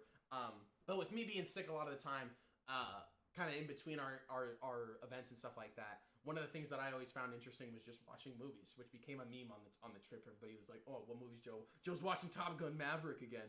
And it was just one of those things where, like, watching movies for me was so entertaining.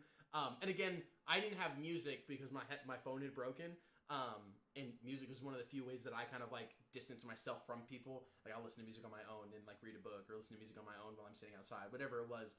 And movies were kind of that analog for me, where I was able to, like, watch movies on my own, kind of get lost in the movie, and then not be sick anymore because I was just laying in bed. And it was just really nice to kind of, like, take time for me to do those things. But, like, people didn't know I was, like, really interested in movies up until the trip. Like, I didn't have conversations with people about, like, oh yeah, you know, I actually really like watching movies. And every time we would come back from something, Darren and Jerry would walk in, they'd be like, Joe, what movie are we watching? And I'm like, you know, I got this on. So even those kind of things were, like, just those small interactions that were kind of daily routine, where, like, breakfast for us was daily routine, lunch for us was routine, dinner for us was routine, these landings were routine. Obviously they were extravagant in the way that they were occurring, and we're having breakfast on the middle of an ocean. Like, it was crazy. But those things, when you're doing those things for so long, they do become routine. And you wake up and you're like, man, I want to wake up today. Like, it's 7 to 8 a.m., whatever it was. I don't really want to wake up to go to breakfast on the back of the boat, have the same meal we had yesterday. Like, I don't want to do that. But every morning, like, I know there were multiple mornings where I was, like, in that kind of mindset of, like, yeah, I do not want to do this. But I was like, but I want to see Zach. I want to see Victoria. I want to see Nicole. I want to see Andrew. I want to see everybody. Which is something that like you just don't really get to do just because of the way the world works. Like you don't get to do that in any other fashion. And again, I've been telling people like I work at Chick-fil-A now. I don't know if you knew that, but I work at Chick-fil-A now. I'm a delivery driver. Bro, gas. Which one? The one in Arcadia. Like I probably shouldn't say this on stream, but the one in Arcadia. But I'm just a delivery driver. I think there's a few. Yeah, there's a few of them. The one that's on. No, I'm not gonna say the one. But even the people at Chick-fil-A, when I like, cause like I mean I don't know if it happened with you, but I like casually dropped that I had cat cancer, cause like it's not that I don't like I'm not okay with talking about it, but like I just had this conversation thousands of times now where I'm just like, yeah, I don't want to talk about it really, just cause it's like tiring to bring up the same conversation again, explain what happened and stuff. So I casually bring up Antarctica now because for a separate purpose, because I want people to ask about it, because I'm like, if I casually drop it, people will be like, wait, pause, bro. Go back to what you said. It's a common I don't even know what a common technique to get people interested in what you're talking about.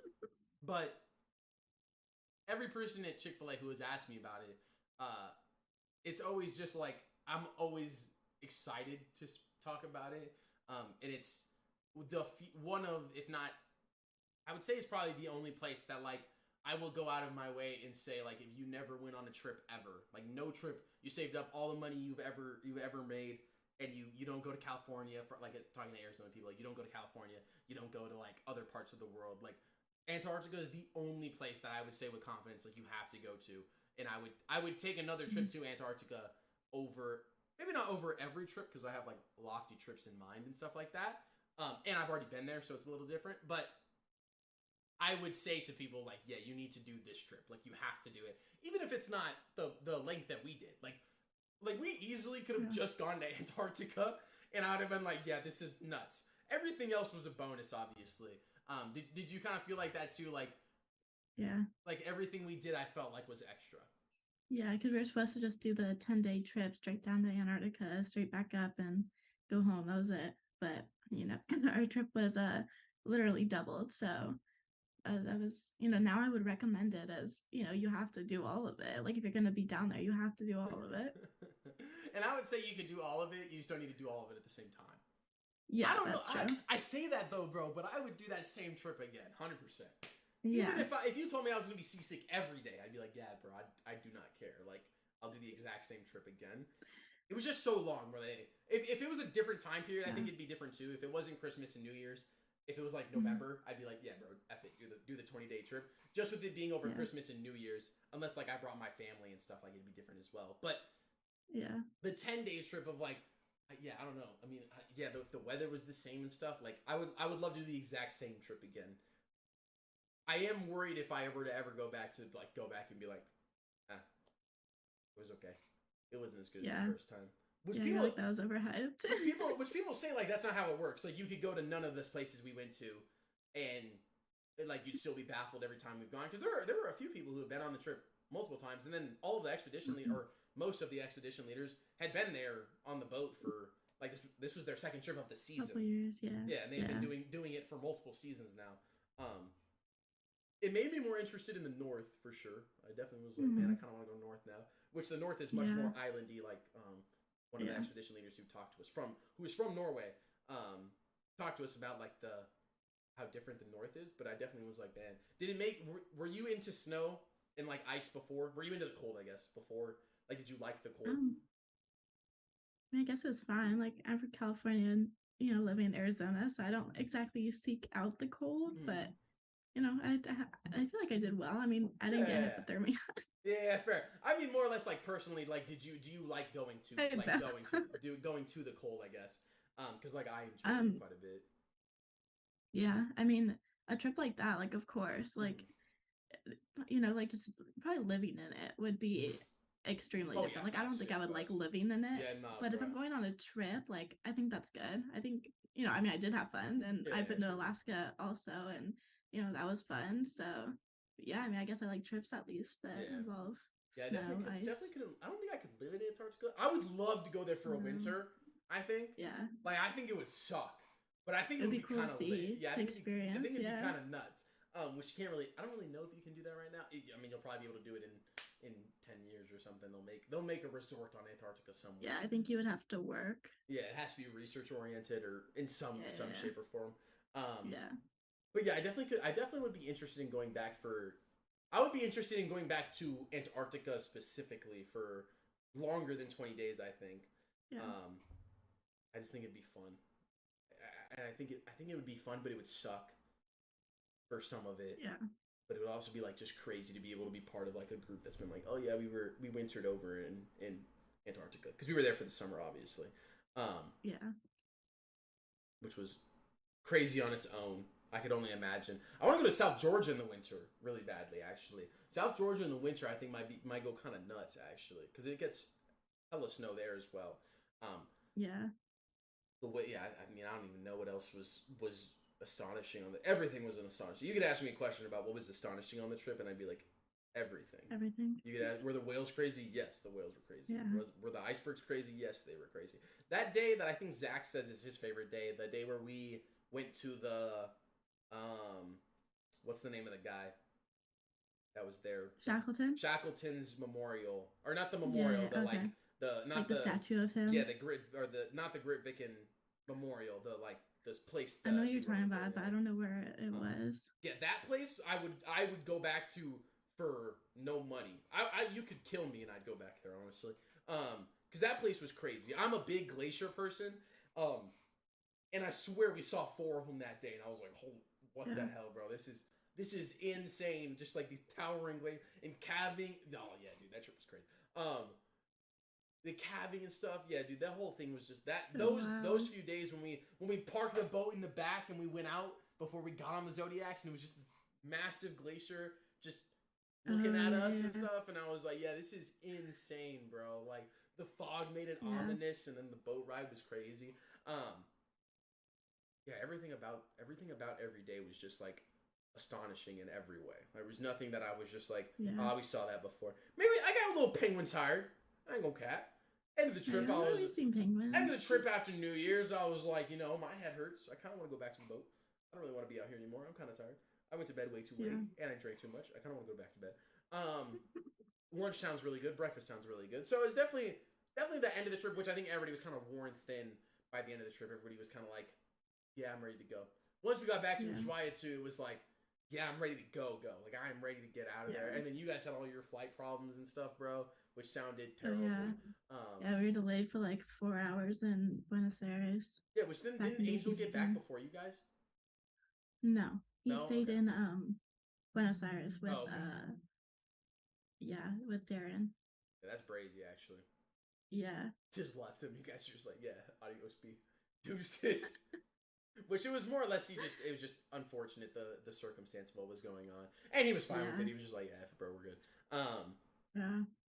But it was pretty crazy the way that trip summed up too. And I just think everybody was kind of like, at the end of it, we're just like, yeah, I'm good. Was there anything you would change at all?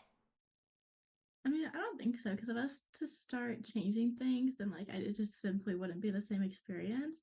So I don't know, that's how I think, but yeah, so I guess for me personally, like I wouldn't change anything. Like I feel like it happened exactly how it needed to happen, and that's what happened. That's what I've experienced. That's what I can learn from, so I can continue forward with me, and I feel good with it. So moving forward, how do you think it'll affect you moving forward?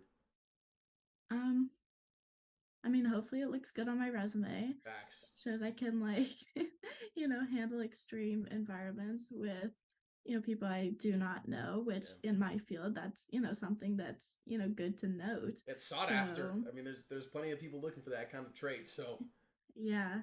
So, I mean, where I can put that in my resume and say like, yeah, I mean, I did this. We had a class before, but like, we didn't talk to each other at all. So like, think what you want of that. Like we simply didn't know each other. Yeah, facts. Yeah. Yeah, I think moving forward for me, it'll be one, just like a great memory. Like it'll be something that I just always remember forever. It's insane. Like yeah, it'll be fantastic for resumes. Even as just like a shock value thing. Like bet you $1. Like, whoa. Bet you $1 when they bring me in for an interview. They're like, so on your resume it says you went to Antarctica. Yeah. You know, it's just a It'll little make trip, people remember little trip you. and whatnot. Yeah, facts, bro. Easily is something to bring up that like Yeah. people was like, oh, that's the kid that went to Antarctica. I mean, Yeah. I was flexing it incredibly first days of my class. It was like, oh, tell us what you did over break, and I'm like, you know, Yeah. I was just saying Antarctica actually. 2 weeks out there is kind of crazy. Had hypothermia, Yeah. stuff, you know, kind of nuts. And people are like, yo, that's actually nuts, bro. Yeah. So I mean, just even from a one of my student's professors, aspect, like, even one of my professors, like, reached out to me. It was like sending me emails. It's like, hey, I believe you're in my class next semester. Like, before I even started class, like, I didn't know this guy. He was emailing me links, and that's how I knew about the article that they wrote about us. And I like sent it to the group, and because he sent it to me, and I was like, thanks, I haven't seen that. I was like, I'm in it. You quoted me in it. I haven't even seen it. So like, I'm quoting it. I was like, oh, I didn't even know this came out. I didn't even know this. I know. I was like, out. all right.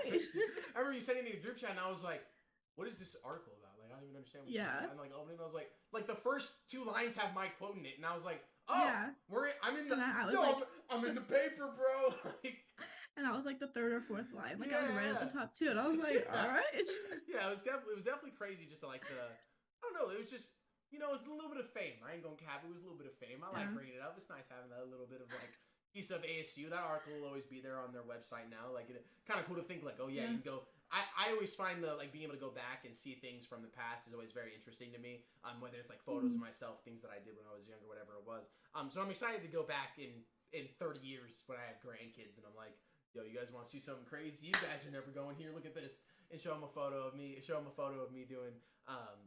Wild stuff in Antarctica. Doing the polar plunge was crazy, obviously. Like, it'll always be fun to just kind of have as a memory. And I think for me, like, personally and mentally going forward, like, I'm excited just to kind of, like, be able to share the experience with people.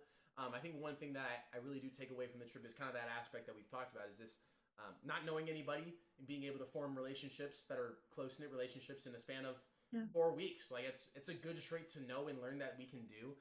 Even especially, like, as you say, like, as you kind of think of yourself more as an introvert, like even for those introverted people to understand, like, yeah, I mean, hey, when it comes to extreme environments, when it comes to, you know, these kind of crazy opportunities you get, like, I know they can seem daunting, but even you and me as an extrovert, you as an introvert, like, you can get them done, and they actually wind up being like impressive in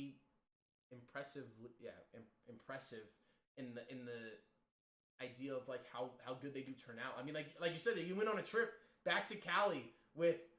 I don't remember how many people from the cohort went, but 3 of them. Yeah, like you have friendships from this trip that you didn't have prior to the trip, which is crazy to me. Yeah, definitely really crazy. It's just it's wild to think that moving forward, like it's just in my back pocket, just like, hey, Antarctica. Yeah, I went to Antarctica. Yeah, by the way. Yeah.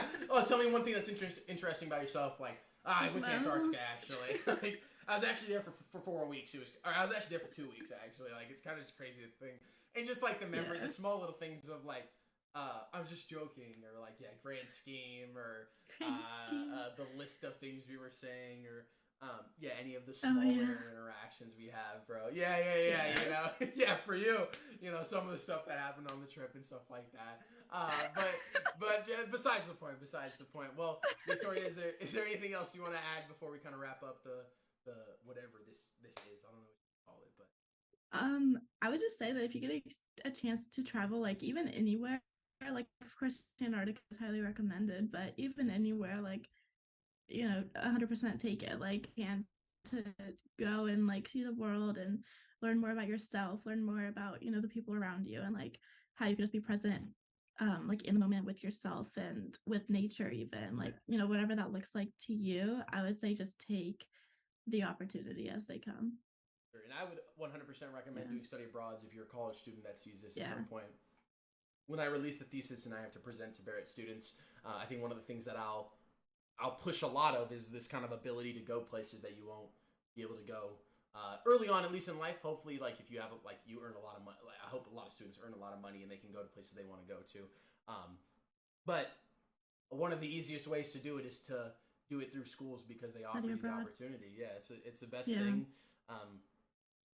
I mean, we would not have gone to Antarctica had we not been part of ASU Study Abroad. There's not a lot of colleges that even go to Antarctica. So, you know, ASU, little plug. It'll be a plug throughout the thesis. But ASU is one of the few colleges that get to go there. Or was it Virginia Tech and I don't remember. Virginia Tech. Was there another one?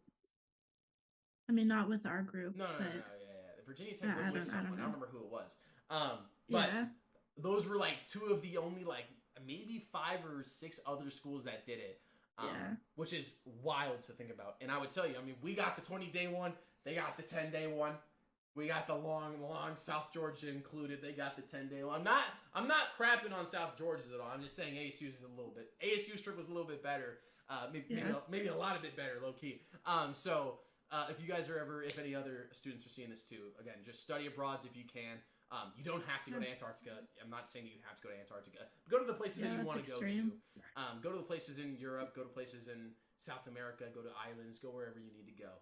And again, obviously, this will be a recurring thing. I think I'll say it at the end of every podcast, whatever you want to call this thing again. But just go places. They really do. Yeah, like Victoria said, like you do learn more about yourself. You learn more about the world. And it's incredibly fun to do. Like again, if schooling was done like that every single time, if I signed up and paid $50,000 in 1 year to go travel the world and learn about the world through school, I would tell you I would do that 1,000 times over because this was my first time doing it, and I would tell you if I wasn't a senior right now, I would be applying for more study abroads because it's easily the most entertaining piece of school I've ever been a part of, and I think that's a shared concept throughout. So. Victoria, I appreciate it. If you want to stay real quick, we can close down. There's some stuff I got to ask you separately just for school and stuff. But I appreciate you stopping by. If you want to hop on, if you like have some like big brain fart down the road, I'd be down to have you kind of join in on another podcast as well, and have you just be included. If you have articles or other people that you think would be interested who have been to Antarctica, besides the group, sauce them my way. But yeah, I appreciate you guys stopping by. I'm gonna wrap up real quick, and then kind of do the ending thing. So I'll just be quick. But I appreciate everybody in chat for stopping by and hanging out. Hopefully you guys can stop by. We're gonna be doing this every once in a while. Tomorrow we have another one with Zach, and then about a month away we'll have another person come on, and then hopefully 2 people come on. And we'll do a very similar style. I'm gonna get feedback from Victoria and see what she thinks on kind of ways to go with this. But yeah, hopefully you guys have a good one. It was good to see y'all. Thank you everybody for chatting, dropping likes, everything like that. Spread the love, spread the joy, and I will see you guys later. Peace.